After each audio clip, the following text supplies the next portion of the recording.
CNN uncut के आज के इस वीडियो में बात करेंगे डिलिमिटेशन कमीशन के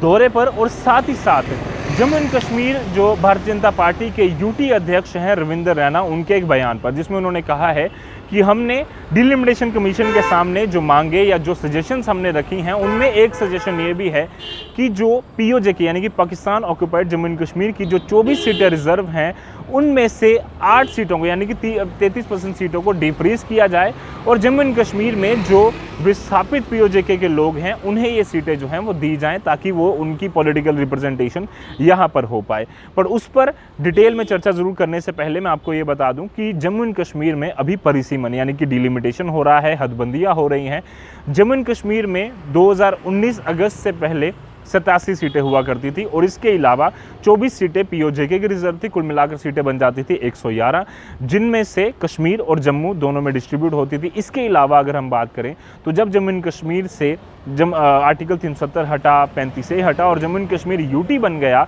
तो जम्मू एंड कश्मीर और लद्दाख की जो 2 यूनियन टेरिटरीज बनाई गई उनमें फेरबदल हुआ और क्योंकि जो 4 सीटें लद्दाख के पास थी वो 4 सीटें चली गई, तो अब जम्मू एंड कश्मीर में टोटल मिलाकर सीटें बची 83 यानी कि 83। और Jammu and Kashmir reorganisation act 2019 के मुताबिक जम्मू एंड कश्मीर में डिलिमिटेशन के बाद 7 सीटें बढ़ाई जानी थी, तो कुल मिलाकर सीटें बन जाती हैं 90। 24 सीटें POJ की, तो कुल मिलाकर जो सब रिजर्वेशंस को मिलाकर सीटें जो जम्मू एंड कश्मीर की मेंबर ऑफ लेजिस्लेटिव असेंबलीज की बननी है वो बननी है 114। उसी के लिए डिलिमिटेशन कमीशन का गठन किया गया। डिलिमिटेशन कमीशन अपना काम पिछले साल कोविड के कारण नहीं कर पाई, तो उसका टेन्योर भी बढ़ाया गया और अब तेजी से डिलिमिटेशन का प्रोसेस जो है वो चल रहा है। इस पूरी डिलिमिटेशन कमीशन को हेड कर रही हैं सुप्रीम कोर्ट की रिटायर्ड जज रंजना देसाई और इसके अलावा कई सारे इसके मेंबर हैं, जैसे 5 जम्मू एंड कश्मीर के जो मेंबर ऑफ पार्लियामेंट हैं, जिसमें 3 मेंबर ऑफ पार्लियामेंट कश्मीर से हैं जो कि नेशनल कॉन्फ्रेंस को रिप्रेजेंट करते हैं, और साथ ही साथ जम्मू अगर डिवीज़न की बात करूं तो 2 सीटें जो मेंबर ऑफ पार्लियामेंट की जम्मू में हैं जो भी भारतीय जनता पार्टी के पास हैं वो इनके मेंबर हैं। इसके अलावा chief electoral officer Jammu and Kashmir, इसके अलावा डिस्ट्रिक्ट इलेक्शन ऑफिसर्स और कई सारे मेंबरान मिलकर इस पूरे प्रक्रिया को कंप्लीट करेंगे और उसके बाद 7 सीटें बढ़ाई जानी है। ना सिर्फ 7 सीटें बढ़ाई जानी है, पर जो ऑलरेडी एग्जिस्टिंग 83 सीट्स हैं उनका भी डिसाइड होगा कि उनकी ज्योग्राफी क्या है, उनकी जो बाउंड्रीज हैं वो क्या हैं। इसके अलावा एक मैंडेट ये भी है कि मेंबर ऑफ पार्लियामेंट की जो सीट्स हैं उसकी भी बाउंड्री जो है वो रीड्रॉ होनी है, यानी कि एक बहुत बड़ा फैसला जो है वो जम्मू एंड कश्मीर के लिए लिया जाना है और उसका प्रोसेस शुरू हो चुका है। डिलिमिटेशन कमीशन का पूरा काम कंप्लीट होने से पहले ये ज़रूरी है कि जम्मू एंड कश्मीर के लोगों की राय डिलिमिटेशन कमीशन सुने और उसी काम को लेकर delimitation commission Jammu and Kashmir के दौरे पर है। 4 दिन के इस दौरे में से आज डिलिमिटेशन कमीशन का तीसरा दिन है और किश्तवाड़ में मीटिंग करने के बाद आज डिलिमिटेशन कमीशन जम्मू पहुंच चुका है, जिसमें कि पॉलिटिकल पार्टीज़ के रिप्रेजेंटेटिव, सोशल ऑर्गेनाइजेशंस के रिप्रेजेंटेटिव और कई सारे वॉलंटियर्स जो हैं उनसे मुलाकात डिलिमिटेशन कमीशन कर रहा है। जिसमें अगर बात करें जम्मू एंड कश्मीर के भारतीय जनता पार्टी के लीडर हो गए, नेशनल कॉन्फ्रेंस के हो गए, PDP के हो गए या अलग अलग पॉलिटिकल पार्टीज़ के जो रिप्रेजेंटेटिव हैं वो उनसे मुलाकात कर रहे हैं और जैसे ही मुलाकात कर रहे हैं उसके बाद वो लगातार बाहर आकर अपने अपने बयानात भी जो हैं वो मीडिया के सामने रख रहे हैं कि हमने क्या बात की। उसके बाद एक चर्चा जो मैं पहले भी कर रहा था कि एक चर्चा अब चलना शुरू हो गई है कि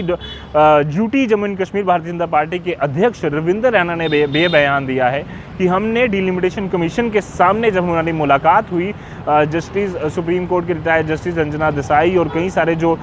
मेंबरान वहाँ पर मौजूद थे, उनके सामने हमने ये मांग रही है कि 24 सीटें जो POJ की रिजर्व हैं उनमें से 8 सीटें डीफ्रीज, यानी कि क्योंकि जम्मू एंड कश्मीर का वो हिस्सा पाकिस्तान के पास है, ऑक्यूपाइड है ज़बरदस्ती, तो उसकी वजह से उन सीटों पर आज तक चुनाव नहीं हो पाए हैं और लगातार 70 सालों से ये मांग POJ के रिफ्यूजीज़ की भी रही है कि इनको डिफ्रीज किया जाए ताकि पॉलिटिकल रिप्रेजेंटेटिव्स उनके यहाँ पर तैयार हों और वो यहाँ पर चुनाव लड़ सके। पर क्योंकि जम्मू एंड कश्मीर में कई सारे रूल थे, 370 था, 35A था, तो POJ के खासकर वेस्ट पाकिस्तान रिफ्यूजीज़ को जो राइट्स थे वो नहीं आज तक मिल पाए, तो रिजर्वेशन की बात तो काफ़ी दूर थी। तो अब जब ये सारी चीज़ें हो चुकी हैं, 370 हट चुका है, 35A हट चुका है, तो POJ के रिप्रेजेंटेटिव्स को उम्मीद है कि शायद वो सीटें अगर मिलती हैं तो कहीं ना कहीं उनकी रिप्रेजेंटेशन होगी। बाकी भारतीय जनता पार्टी काफ़ी समय से लगातार ये कह रही है कि ये 8 सीटें डिफ्रीज़ की जाएँ, क्योंकि 1947 के बाद 70 साल से लगातार वेस्ट पाकिस्तानी या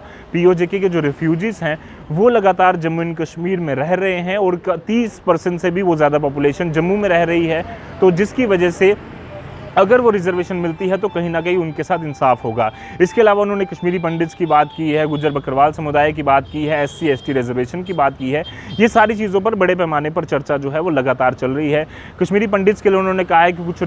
सीटें जो हैं वो कश्मीर के संभाग में रिज़र्व की जानी चाहिए, POJK की सीटें जो हैं वो जम्मू में रिज़र्व की जानी चाहिए। ये सारी बातें उन्होंने की हैं, पर इन सारी बातों से ये समझ आता है कि इन्होंने तो अपनी तरफ से जो बात उनके सामने की या नहीं की, या इन्होंने जो बयान दिया वो तो सब कुछ है, पर इससे पहले ही कल ही जो चर्चा लगातार चल रही थी, आज के कई अखबारों में भी इसकी चर्चा है कि POJK की जो 24 सीट हैं उसको डी फ्रीज, उसमें से 8 सीटें डी फ्रीज करने की जो बात है वो ऑलरेडी जो हमारी डिलिमिटेशन कमीशन है, परिसीमन आयोग है, उसने पहले ही उसको जो है वो कह दिया है कि वो सीटें डी फ्रीज अभी नहीं होंगी, उस पर कोई भी फैसला इस डिलिमिटेशन में नहीं लिया जाएगा। तो क्या जो रविंद्र रैना साहब ये बात कह रहे, तो क्या इनको ये पता था कि ऑलरेडी ये डी रूल कर चुके हैं इस बात को, डिलिमिटेशन कमीशन की किसी प्रकार की सीट POJK की यहाँ पर बढ़ाई नहीं जानी है। ऑलरेडी इस पर चर्चा जो है वो हो चुकी है और भारतीय जनता पार्टी के इस बात पर पहले ही डिलिमिटेशन कमीशन ने पूर्ण विराम लगा दिया है। आपको बता दूं कि इससे पहले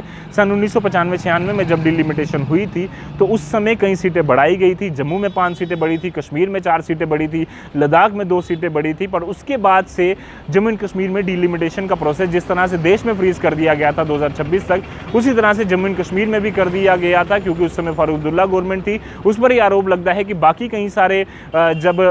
कानून वहाँ से दिल्ली के जम्मू एंड कश्मीर में डायरेक्टली लागू नहीं किए जाते थे, तो एक डिलिमिटेशन का प्रोसेस क्यों उन्होंने फ्रीज किया, उस पर JK नेशनल कॉन्फ्रेंस और कश्मीरी लीडरशिप पर यह भी आरोप हमेशा लगता रहा है कि क्योंकि कश्मीर में सीटें ज़्यादा थी, उनको फ़ायदा ज़्यादा होता था, इसकी वजह से उन्होंने 2026 तक पूरा जो डिलिमिटेशन का प्रोसेस है, जिस तरह से केंद्र ने फ्रीज़ किया था, उसी तरह से जम्मू एंड कश्मीर में भी उन्होंने फ्रीज़ कर दिया था। पर जब 2019 5 अगस्त को एक पूरा फेरबदल जम्मू एंड कश्मीर में हुआ, काफ़ी बड़े बड़े फैसले जम्मू एंड कश्मीर के लिए लिए गए, जिसमें 370-35A को हटाना है, जम्मू एंड कश्मीर को यूनियन टेरिटरी बनाना है, लद्दाख को अलग करना है। इन बड़े फैसलों में ये भी एक बड़ा फैसला जो है वो लिया गया कि डीफ्रीज की जाएगा डिलिमिटेशन कमीशन, माफ़ कीजिएगा डिलिमिटेशन, और जम्मू एंड कश्मीर में एक बार फिर से हदबंदियाँ होगी, सीटें बढ़ाई जाएंगी। और अब जम्मू के लोगों को ये उम्मीद है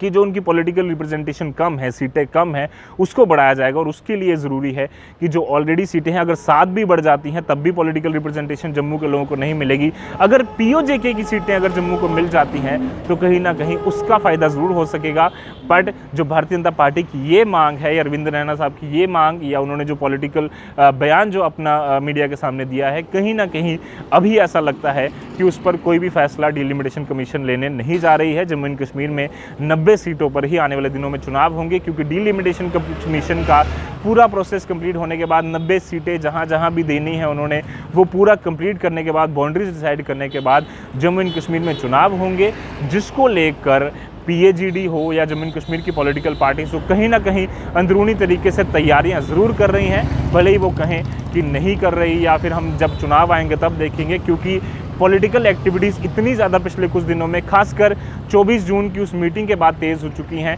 जिसमें कि प्रधानमंत्री नरेंद्र मोदी ने कहा था कि डिलिमिटेशन कमीशन का प्रोसेस कंप्लीट होने के बाद, इलेक्शंस कंप्लीट होने के बाद जम्मू एंड कश्मीर को स्टेटहुड के बारे में सोचा जाएगा कि कब देना है। तो ये सारा प्रोसेस अब एक बार फिर से तेज़ी से बढ़ रहा है। बाकी बयानात क्या आते हैं, क्या चीज़ें कही जाती हैं, उन पर हम लगातार चर्चा करते रहेंगे। क्योंकि एक बात मुझे रविंद्र रैना साहब की बहुत अच्छी लगी कि उन्होंने ज़रूर कहा कि ये अगर मौका ऐसा है डिलिमिटेशन कमीशन के पास, हम लोगों के पास, कि तारीख पर ये नाम दर्ज करवाना, क्या वो सही तरीके से काम कर लोग उन्हें तारीफ़ करें तारीख में, यानी कि हिस्ट्री में हम याद रखें उन्हें अच्छे कामों की वजह से, या अगर डिलिमिटेशन का प्रोसेस सही तरीके से नहीं होता है, फिर लोग जो नाराज़ रह जाते हैं, कई सारे खित्ते नाराज़ रह जाते हैं, तो तारीख उनको भी याद रखेगी, बट वो गलत कामों के लिए याद रखेगी, गलत तरीके के लिए याद रखेगी। हमारी जनरेशन्स तभी याद रखेंगी हमें अगर सही तरीके से इस पूरी डिलिमिटेशन का प्रोसेस कंप्लीट होता है। और पर डिलिमिटेशन कमीशन के ऊपर सबसे बड़ी जिम्मेदारी ये है कि जितने भी खित्ते हैं, जितने भी रिप्रेजेंटेशंस हैं अलग अलग, जो चाहे वो POJK हो, कश्मीरी पंडित्स हो, या फिर हम गुज्जर बकरवाल समुदाय की बात करें, SC ST की बात करें, तो इन सारी चीज़ों पर किस तरह से वो फैसला लेते हैं और उन 90 सीटों पर किस किस को क्या क्या मौका मिलता है, और जब इलेक्शंस होंगे तो उसमें किस तरह से पॉलिटिकल पार्टी इन सब चीज़ों को यूज़ करेंगी, ये आने वाले दिनों में बहुत दिलचस्प होगा देखना।